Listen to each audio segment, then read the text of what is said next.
Si ustedes leen su artículo 4, que por favor les pido que lo tengan ahí, se van a dar cuenta claramente donde dice aplicación, interpretación e integración de las normas tributarias. Se hará conforme a los principios establecidos en la Constitución Política de la República de Guatemala, los contenidos de este código, en las leyes tributarias específicas y en la ley del organismo judicial. Ese es el orden que nosotros debemos de seguir. ¿Qué tenemos que utilizar primero? Los principios establecidos en la Constitución de la República.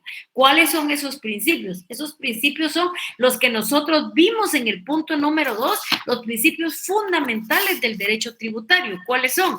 Legalidad, capacidad de pago, igualdad, generalidad y proporcionalidad. Esos son los principios fundamentales. De ahí nos dice que tenemos que aplicar nuestra ley que hemos ya estado leyendo, que es la ley del Código Tributario. Luego nos dice que nos vamos a las leyes específicas de los impuestos, que es donde están los impuestos. Y por último, nos vamos a la ley del organismo judicial. No sé si tienen alguna duda, alguna pregunta. Los escucho. Bueno, si ya no tiene ninguna duda, ninguna pregunta, vamos a entrar hoy a ver el otro fenómeno. ¿Y cuál es el otro fenómeno? El otro fenómeno es la integración de las normas tributarias.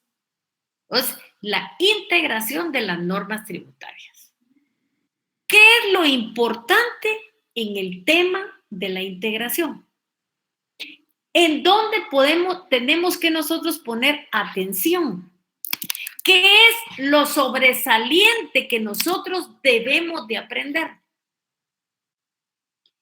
Hay varias instituciones que no se encuentran contenidas en ninguna norma tributaria. ¿Y eso qué produce? Eso lo que produce es las llamadas lagunas de ley. Y si nosotros queremos explicar lo que es laguna de ley, es que no son situaciones que no están contenidas en la ley. Eso es una ley. O sea, ¿yo cuándo voy a integrar? Cuando no existe la norma, sino que lo que hay es una laguna de ley. ¿Y qué quiere decir eso? Que hay ciertas situaciones que no están contenidas en la ley. Entonces, si no están contenidas en la ley, yo lo que tengo que ir a hacer es a integrar. Pero la ley ya me está diciendo qué es lo que yo no puedo integrar. ¿Qué es lo que yo no puedo integrar? Dice, sin embargo, no puedo aplicar analógicamente y no puedo instituir sujetos pasivos tributarios, ni crear, modificar o suprimir obligaciones, exenciones, exoneraciones, descuentos, deducciones u otros beneficios, ni las infracciones ni las sanciones. Apoyados esto en un principio fundamental que está contenido en la Constitución. ¿Cuál es eso? Es el artículo 239 de la Constitución que me dice claramente, y que yo ya se los leí, o sea, ¿qué me dice? Ese artículo 239 lo que me está diciendo básicamente es cómo determinar las bases de la recaudación, especialmente las siguientes. Y ahí me dice lo que cada ley debe de contener. Entonces, cuando yo me pregunto, ¿cómo es que hacemos nosotros para integrar una norma tributaria?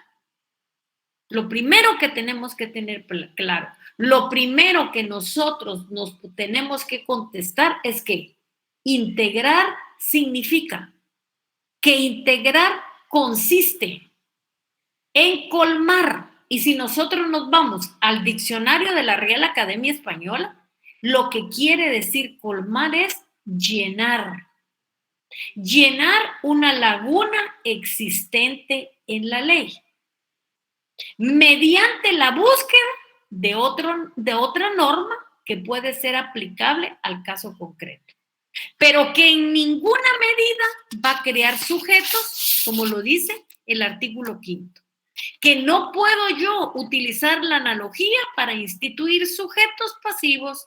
Yo no puedo crear, modificar o suprimir obligaciones, exenciones, exoneraciones, descuentos, deducciones u otros beneficios, ni infracciones tributarias.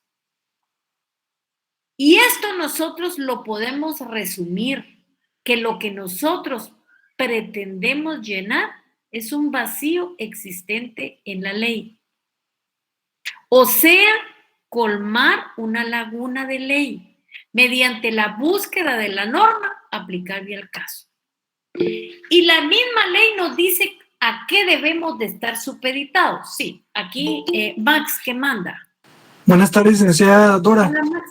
O una pregunta, por ejemplo, recuerdo que en el Código de Comercio, no recuerdo el artículo, licenciada, que no se me viene a la mente, indica que lo que no esté regulado en el Código de Comercio, uno puede irse como su prioridad con el Código Civil. Sí. ¿Usted aplicaría es algo similar a lo que es Código Tributario, ¿vale? Así es, pero yo puedo aplicar eso, pero tengo que hacerle caso al artículo 4, que dice, o sea, yo puedo utilizar la analogía, pero ese artículo 4 me está diciendo, sin embargo, por aplicación analógica, no podemos instituir sujetos pasivos tributarios, crear, modificar o suprimir obligaciones, exenciones, exoneraciones, descuentos, deducciones u otros beneficios, ni infracciones o sanciones tributarias. Y cuando nosotros hablamos de infracciones o sanciones tributarias, ustedes no me dejarán mentir que por analogía no se puede crear un delito. El delito es taxativo y está contenido en la ley. Pues aquí las infracciones y las sanciones son taxativas y están contenidas en la ley. Lo demás yo podré analógicamente aplicarlo, pero a la ley aquí me dice cuáles yo no puedo aplicar. Gracias, Lina.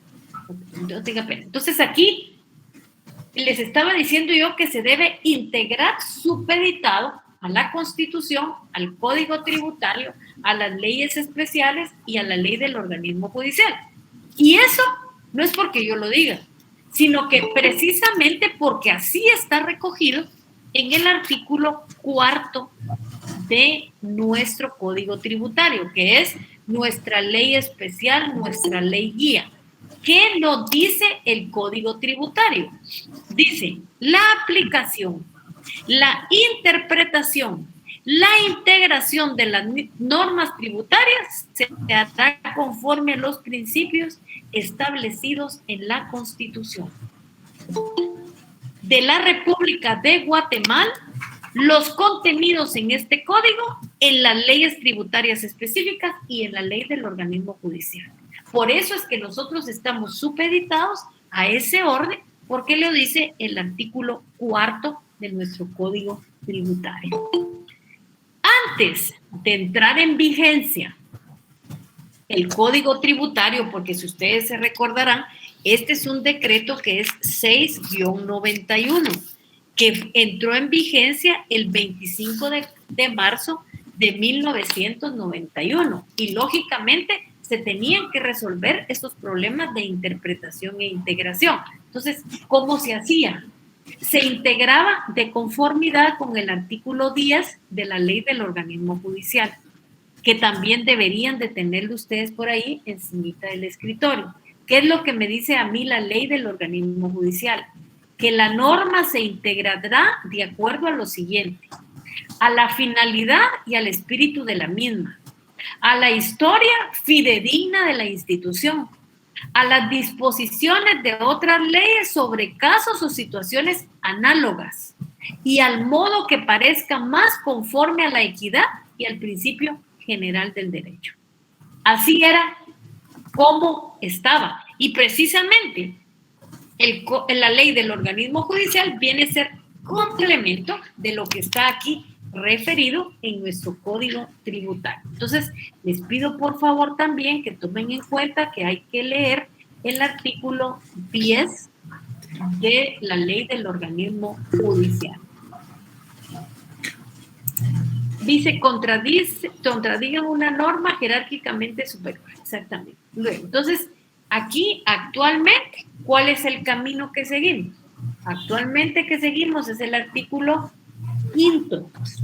Lo que debe hacerse en el caso que la ley deba integrarse o interpretarse e indica cuando hay una falta de oscuridad, ambigüedad, insuficiencia de una ley tributaria. Y se resolverá conforme también a las disposiciones del artículo 4. ¿Qué me manda a mí el artículo 4 del Código Tributario? Que primero yo lo que tengo que aplicar son, permíteme un momento, solo voy a cargar la computadora.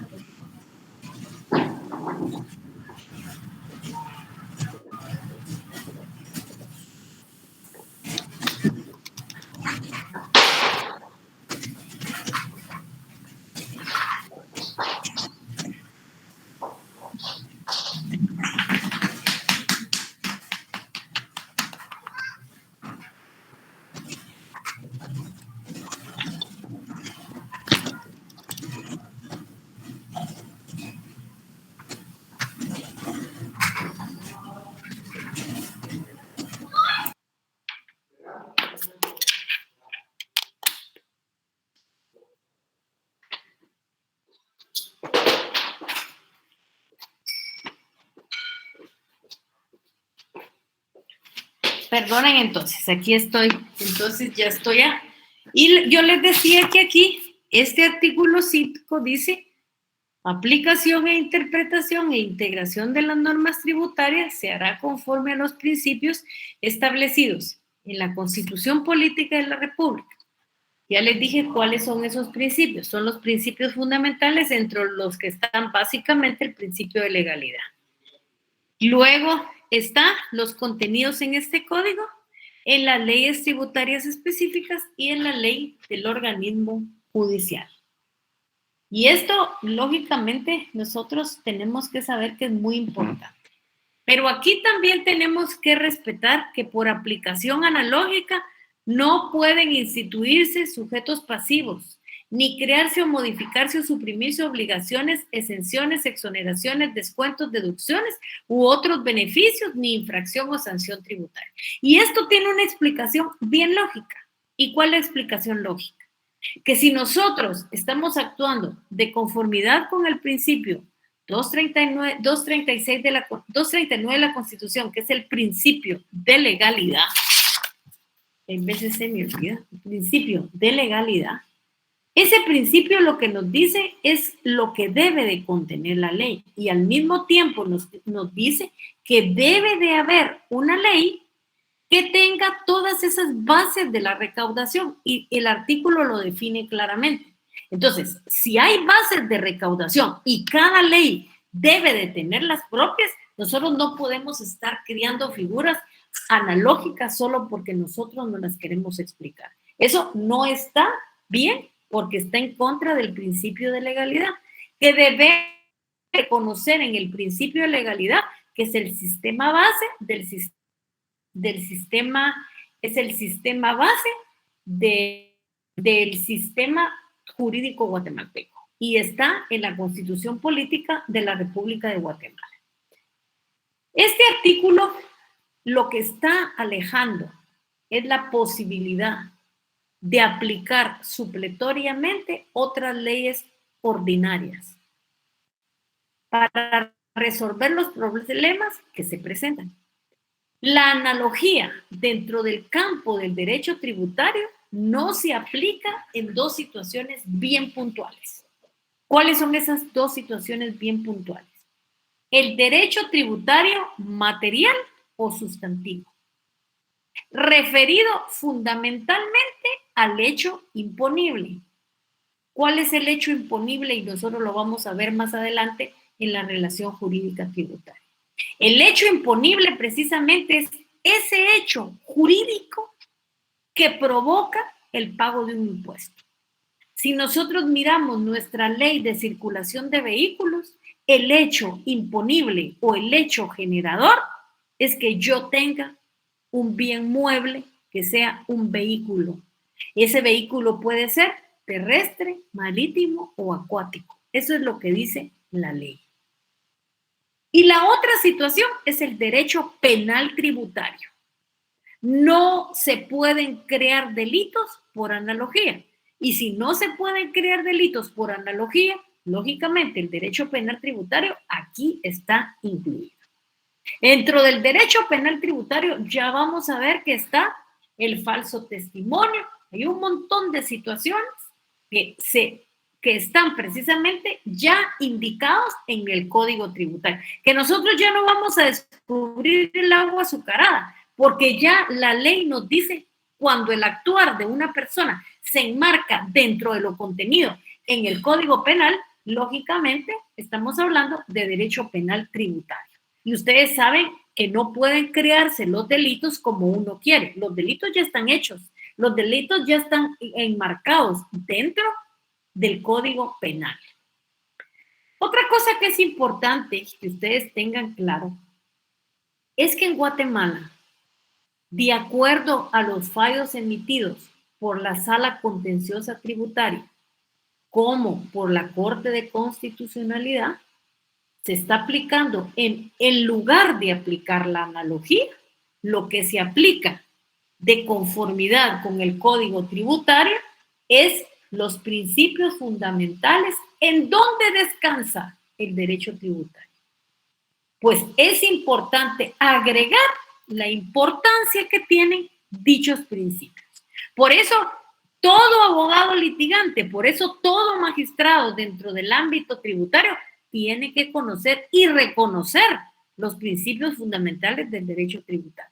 Yo les dije, ustedes quieren plantear una inconstitucionalidad, tienen que conocer los principios tributarios. ¿Por qué los tienen que conocer? Porque la inconstitucionalidad es hacer un choque entre lo indicado en la Constitución política y lo desarrollado en las leyes ordinarias. Y esto lo tenemos que tener lo suficientemente claro. Aquí nosotros terminaríamos esto que es el contenido para nuestro examen parcial. Yo les preguntaría si tienen alguna duda, alguna pregunta. Aquí estoy a su total disposición. Sí, Héctor Ricardo, cómo no, aquí lo escucho. Gracias, licenciada. Muy buenas noches. Discúlpeme, tal vez solo si usted tal vez nos pudiera brindar un ejemplo de lo que nos estaba explicando, por ejemplo, de cómo podríamos interpretar en algún momento la ley. Disculpe, licenciada. Por ejemplo, si es integrar o es interpretar la ley. Si usted se da cuenta, en este documento que yo les repartí, están los diferentes métodos de interpretación. Entonces, aquí hay dos cosas diferentes. Si la ley no es clara, yo lo que voy a aplicar son los métodos de interpretación. Yo voy a interpretar lo que la ley quiere decir. Si por el contrario no hay ninguna norma, sino lo que hay es un vacío legal, yo lo que voy a aplicar es una ley que pueda ser parecida. Por ejemplo, en el caso de la integración, si usted se da cuenta, en la ley de herencias, legados y donaciones, habla de herencia y habla de legado. Dentro de las leyes tributarias no aparece nada de eso. ¿En dónde está? De acuerdo a su conocimiento. ¿En qué leyes está eso? ¿Dónde está que es herencia, que es un legado? ¿Dónde dice que el procedimiento puede ser judicial o extrajudicial? ¿En dónde lo dice? Tal vez en el Código Civil y Procesal Civil. Exactamente. Entonces, ahí nosotros lo que vamos a jalar es el Código Civil y el Procesal Civil para poder resolver ese asunto. Ahora, yo lo que quiero es aclarar. Entonces, aquí en ese documento que dices, cuando hay necesidad de encontrar el sentido o alcance de una norma, el intérprete puede recurrir a los diversos métodos e indicaremos el primero. Dice, el método de interpretación literal se basa en el sentido gramatical de las palabras empleadas. Entonces, ¿cuál es el que nos va a servir a nosotros para interpretar? ¿Con qué vamos a interpretar nosotros? Vamos a interpretar, vamos a ampliar, vamos a quitar esa duda con el diccionario de la Real Academia Española. Y ahí es donde nosotros vamos a ir componiendo este tipo de cuestiones. O sea, no es que nosotros solo podamos aplicar un solo método, podemos aplicar varios métodos, pero lo que no podemos nosotros es aplicar la analogía. Y mayormente con las prohibiciones que tiene el Código Tributario. Y mucho menos crear sujetos, que ya es lo que nos está diciendo el Código. Si a mí lo que yo tengo en el Código Tributario no me alcanza para poder aclarar esto, yo me puedo ir, debo de comenzar con los principios fundamentales de la ley. Luego me tengo que ir al Código Tributario porque así lo dice el Código Tributario. Luego me voy a aplicar las leyes especiales de los impuestos y luego me voy a la ley del organismo judicial. No sé si con eso estamos bien. Sí, licenciada, muchas gracias. No se preocupe. ¿Había alguna otra pregunta?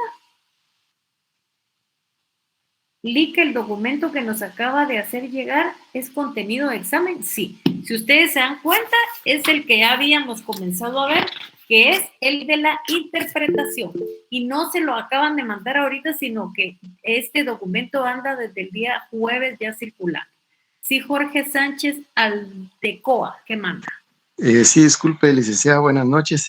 Fíjese que respecto al artículo número 3, el de materia privativa, no lo vimos, ¿verdad? Pero... ¿Qué artículo? 3 del Código Tributario. Del Código Tributario, ajá. O sea, el artículo 3, numeral 2, respecto a las exoneraciones que pueden haber por parte del presidente. O sea, lo que no me quedó claro a mí, yo como contribuyente me puedo manifestar directamente siguiendo el orden constitucional que tenemos. Lo que pasa es que las exenciones ya tiene ese capítulo desarrollado todas las leyes ordinarias. Todas las leyes ordinarias tienen exenciones.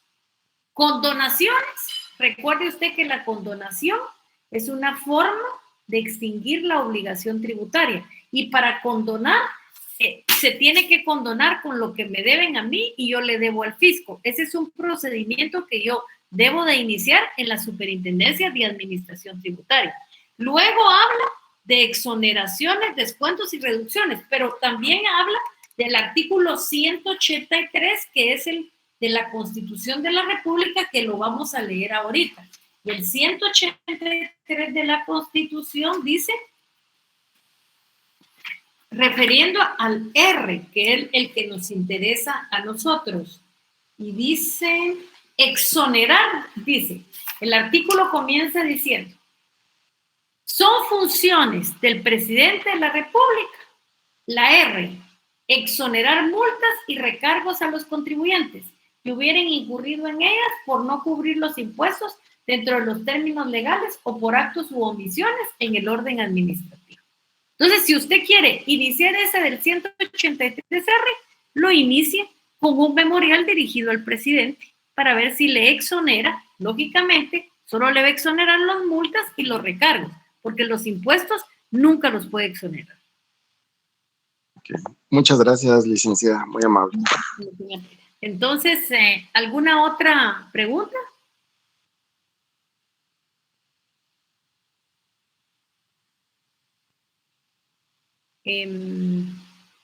No sé si hay alguna otra pregunta. Si no hay ninguna otra pregunta, con esto terminamos el día de hoy el contenido para nuestro primer examen parcial. Ya solo nos miraríamos nosotros el 24 a las 8 de la noche, pero ya no nos miraríamos, sino ya solamente estaría el examen en la plataforma. Bueno, licenciada, solo una última consulta. ¿Sí? ¿Siempre van a hacer las mismas 30 preguntas en 45 minutos, no? Siempre van a hacer las mismas 30 preguntas en 45 minutos, sí. Muchísimas gracias. Y al respecto, es muy importante y les pido lo siguiente. Ustedes saben que la plataforma es una máquina y a la máquina tiene un reloj y yo al reloj le pongo los 45 minutos. Entonces, eso con todo respeto le voy a decir. Hay un montón de personas que saben que no mandaron el examen. ¿Por qué? Porque no tomaron en cuenta esos 45 minutos. Y lógicamente, si no toman en cuenta esos 45 minutos y lo quieren mandar un minuto después, el examen a mí ya no me llega. Y ya no me llega porque no lo mandaron en tiempo. No es como ustedes hacían en la facultad, que yo estaba en la puerta y les decía, ya terminó el tiempo, a ver, entreguen el examen, y todavía pasaba yo y ustedes me tiraban el examen y ahí se arreglaba. No, aquí el problema es que es una máquina. Entonces yo les pido, por favor, que lo manden en tiempo y que observen los 45 minutos, que son bien importantes. Sí, Jonathan Mateo Castañeda Juan, ¿qué manda? Sí, licenciada, muy buenas noches. Buenas noches. Tengo una duda. ¿Usted Sí. irá a actualizar en un momento la lista de los correos que tiene en Classroom para poder enviar el examen? Fíjese que en este momento la facultad no actualizó los correos, pero nosotros no los necesitamos para Classroom. Eso se necesita para Moodle, pero nosotros no vamos a aplicar Moodle. Ah, ya, sí, esa era mi duda porque no me ha llegado ningún mensaje de parte de la clase. No.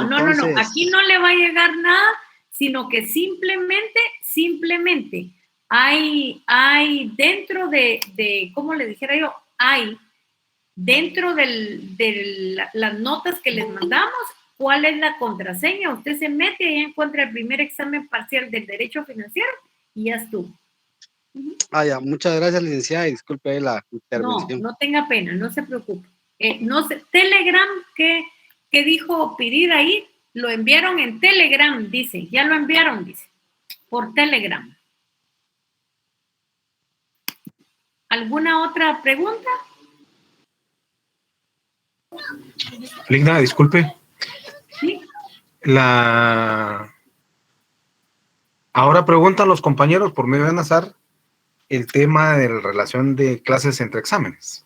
No sé si usted ya lo aclaró. Yo les pregunto a ustedes, ¿quieren tener ustedes clases entre exámenes o prefieren que no lo tengamos? Así que yo estoy esperando lo que ustedes me digan.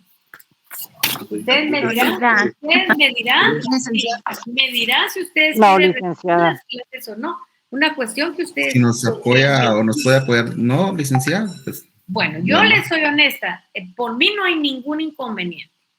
No hay ningún inconveniente porque yo soy bien claro que hay muy pocos alumnos, no avanzamos mucho, entonces por mí no hay ningún problema y nos miramos hasta que terminen los exámenes, que estoy viendo yo aquí, que sería hasta, permítanme, vamos a ver aquí. Según esto, ustedes terminan el 30 de examinarse. Entonces ya nosotros regresaríamos ya la primera semana de septiembre. Si ustedes terminan, no sé si alguien me mira un calendario, 30 de agosto, ¿qué día es? Es lunes, Lic. El día lunes, licenciada. Va, entonces nosotros ya nos tendríamos que ver no sé si es 31 o 1 de septiembre. Sí, es 31. 31, licenciada. Ahí está. Entonces ya después del examen nosotros nos miraríamos. De una vez les anuncio que para los que no se examinen en el examen normal de derecho tributario, el examen es oral, para que lo tomen en cuenta. Lo hacemos sobre la misma plataforma y nos ponemos a platicar aquí sobre el tema y aquí me contesta. Para que lo tengan bien claro, sería en la semana siguiente a nuestra clase. Si nosotros tendríamos el examen el 24, estaríamos hablando, que martes 31 tendría que hacer yo el examen extemporáneo y lo haría cuando finalice la clase con ustedes. O sea, el examen comenzaría más o menos como a las 8 de la noche, si son tan amables, para que lo tomen en cuenta. Adicionalmente, aclarando de que el examen extemporáneo, jóvenes, tiene que ser justificado según el reglamento por cuestiones médicas. Y esto no es por cuestiones laborales. Entonces, se hace la salvedad para que ustedes sepan de que si realmente hay convalecencia por salud, y justifican el examen extemporáneo. Aparte de la solicitud de ustedes dirigida a la licenciada Nájera, al correo que se les dio, y de igual forma la justificación médica formal. No sé si entonces estamos ahí o tienen alguna otra duda. Licenciada, buenas noches. Perdone, fíjese que yo le envié un correo, pero no he tenido respuesta alguna sobre la solicitud que le hago ahí. No sé si podría... ¿Qué solicitud me hace ahí? Porque yo aquí no tengo, no sé a qué correo lo mandaría, porque yo aquí no tengo... Compartieron aquí, pero el problema es que yo tengo el túnel carpiano, entonces me es bien difícil escribir a mano. Entonces yo le estaba solicitando con la certificación médica permiso para poder hacer los trabajos a computadora. La verdad que no se lo acepto, porque hágame un favor, mándeme un audio y con audio me contesta las preguntas. Pero yo por computadora, perdone, pero no se lo acepto. Perfecto. Entonces, como usted lo que sí puede es hablar, entonces mándeme un audio y en audio conteste el laboratorio. Gracias, licenciada, así será. No sé si tienen alguna duda más. Ahí Jonathan Castañeda levantó la mano, Lic.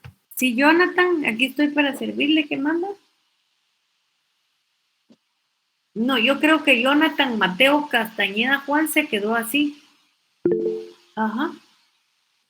Sí, Carla Cecilia Alonso Pinto, ¿qué manda? Gracias, licenciada. Buenas noches. Buenas noches. Yo tengo la duda de la forma en que va a ser el examen. Nosotros la podemos, o sea, ¿tiene que ser en computadora o igual de la misma forma a mano? ¿Qué examen?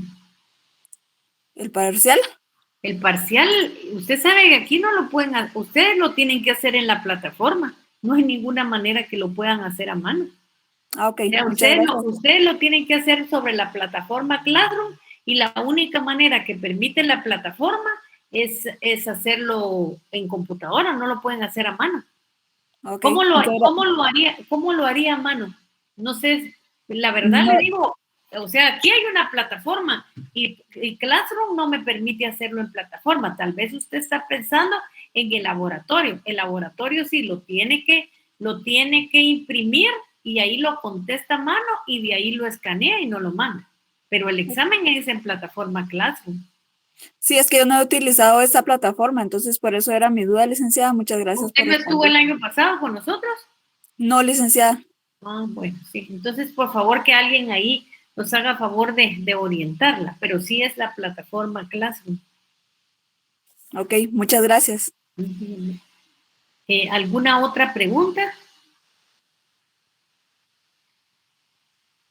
Bueno, si no tienen ninguna otra pregunta más, entonces nos vemos el 24 y estudien, por favor, y ojalá les deseo buenas vibras y que saquen muy buenas noches. Gracias, Ligda. Feliz noche. Cuídese. Gracias, Feliz noche, licenciada. Feliz noche, licenciada.